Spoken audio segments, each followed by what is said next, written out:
It has been a dream come true. It's just the way it's supposed to be for you. Yes. Yeah. Oh my gosh, I really love you.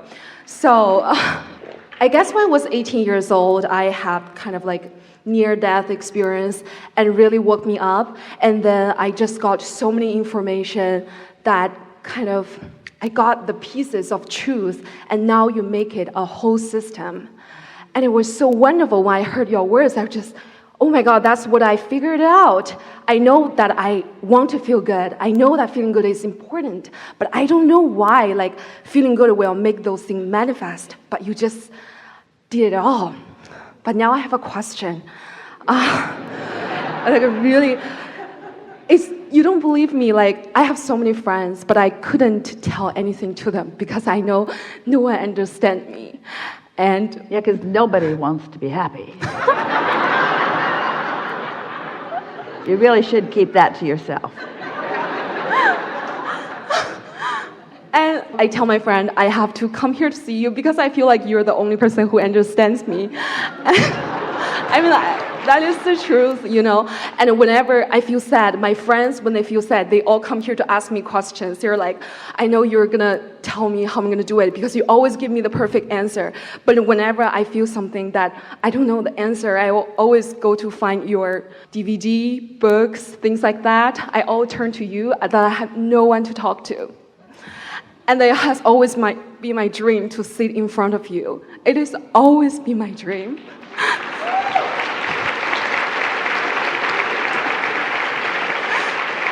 So the question is, when I was 19 years old, when I was looking back, I have nothing to feel happy about, but I figured out a way that I could feel happy.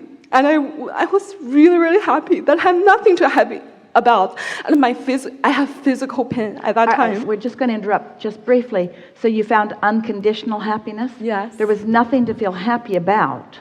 Yes. But you found a way to feel happy. Yes. And then now I feel so sad because all of the beautiful things manifest. I had the best 5 years. So ways.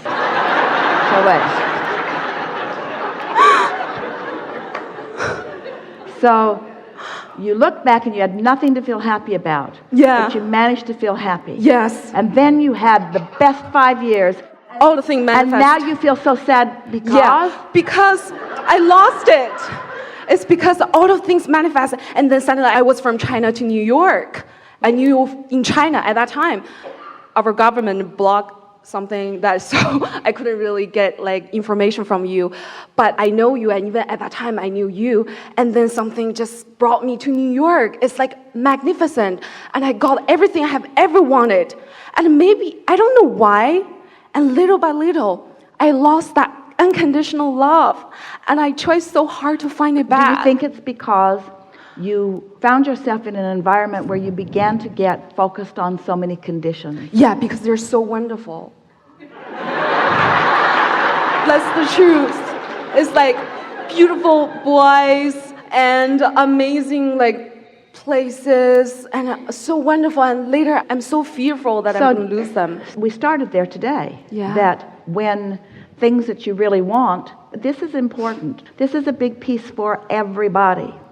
That when you don't have it, you're yearning for it, so you're blocking it. Yeah. And then somehow you manage to soothe yourself enough that through the crack of least resistance, and it's often for most of you a crack,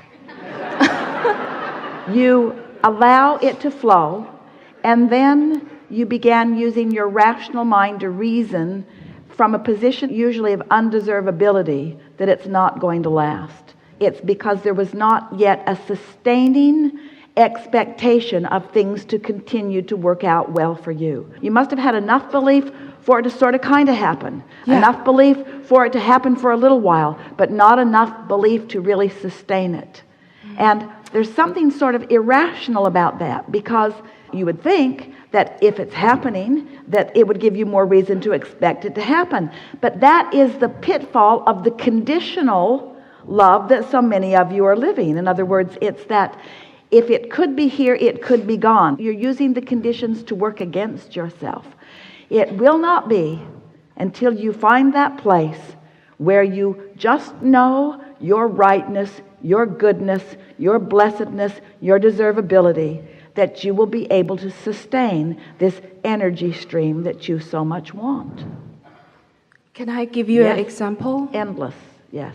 For example, sometimes I try to figure out a way to think about. Like, for example, before I really want to be a professional dancer, but for some reason, when I was little, I couldn't. And then I got here in New York, I find so many amazing dancers. And now I'm kind of old to compare with professional dancers. I'm like 25. And they're literally like a 16. And I see them that I hurt so much that I don't know how I'm going to get it like this lifetime. And you said maybe it's about feeling. Now, isn't this interesting that she's 25 and already feeling shortage of youthfulness, Yes. using a comparison of 16 Yeah. in order to club herself over the head. And those who are slightly older, like Esther, want to kill you.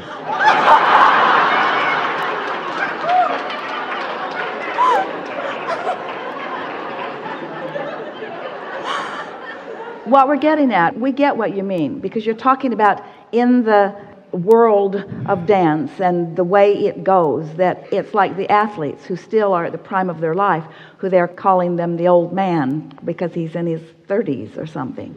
But the point that we want to make back to you is, do you see how humans can take even the best of conditions and use them against themselves? Yes, yes.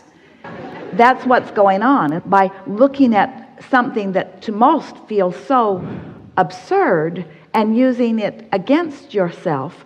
So the question is, why do I do that? Why would I not be advocating for my benefit? Why would I not be emphasizing for my benefit? And the reason is because you are in a physical world where so many are making so many comparisons.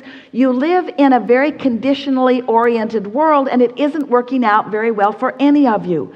And when you are masterful as you are, when you begin to catch the spirit of what your true potential is, you just can't do that in a conditional world. You have to break out of that. You have to massage your thoughts into a way that you feel the energy. In the same way that a sculptor learns to manage the clay, learns the material in which they are working, learns the best material to work with, and under the conditions that the best material is moldable and pliable, you are learning to do that with energy. That's what we've been talking about all day long here today. And the way you learn to mold the energy is by accepting the naturalness of your desires and then find a way to make your desire feel possible, to make your desire feel good. You cannot offer a statement such as, I am too old at 25, I have to be 16. So to live my dream in the way that I want to now is not possible. Do you feel the resistance that you are adding to that equation? Yeah. And so you just got to stop doing that. You've got to warm that up. Yeah. And it feels like when you have big dreams, when you have specialized dreams, that then it requires more focus, or then it is more difficult, but it is not.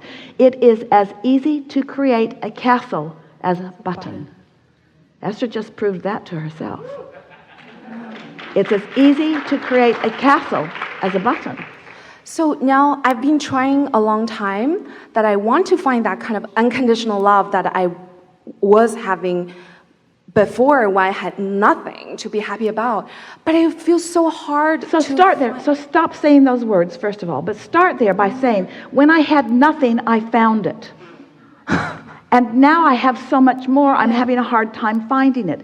So you've got to ask yourself, what is the difference? When you had nothing and you were reaching for everything, there was no resistance. But when you feel like you have everything that you are now going to lose, now there's resistance. Isn't that interesting? Yeah.